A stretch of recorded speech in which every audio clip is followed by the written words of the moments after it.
એક બાજુ મેદાની રાજ્યોમાં ધીમે ધીમે ગરમીની સિઝન શરૂ થઈ ગઈ હોય તેવું લાગી રહ્યું છે, ત્યારે પહાડી રાજ્યોમાં ફરી મોસમનો મિજાજ બદલાયો છે। અહીંયા ફરી હિમવર્ષા શરૂ થતાં લઘુત્તમ તાપમાન નીચે ગયું છે, જેના કારણે લોકોને ફરી ગરમ કપડાં પહેરવાની નોબત આવી છે। ક્યાંક હળવી બરફવર્ષા તો ક્યાંક વરસાદની પણ હવામાન વિભાગે આગાહી કરી છે। તેની વચ્ચે વાતાવરણ ઠંડુગાર બની ગયું છે। ગુજરાતમાં પણ વાદળછાયું વાતાવરણ રહેવાની આગાહી હવામાન નિષ્ણાંત અંબાલાલ પટેલે કરી છે, જેના કારણે ખેડૂતોની ચિંતામાં મોટો વધારો થયો છે। મેદાની રાજ્યોમાં સવારે ઠંડી અને બપોરે ગરમીનો અનુભવ થઈ રહ્યો છે, જેના કારણે લોકો પરેશાન થઈ ગયા છે। જો કે ફેબ્રુઆરી મહિનામાં ગરમી શરૂ થઈ જતા હવામાન વિભાગ પણ ચિંતામાં મુકાઈ ગયું છે। આ વખતનો શિયાળો સામાન્યથી નજીક સારો રહ્યો છે। શિયાળામાં જે પ્રકારે ઠંડીના રાઉન્ડ આવવા જોઈએ તે પ્રમાણે આવ્યા છે। આપણા પૂર્વાનુમાન સાથે આ વખતે શિયાળો સારો જોવા મળ્યો છે।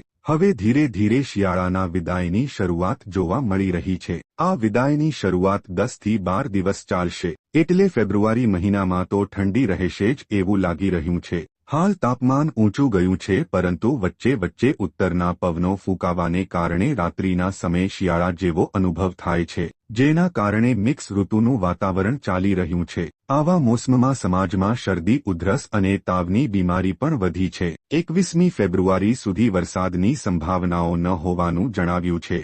આ સાથે જ કોઈ ચેતવણી ન હોવાનું પણ જણાવવામાં આવ્યું છે।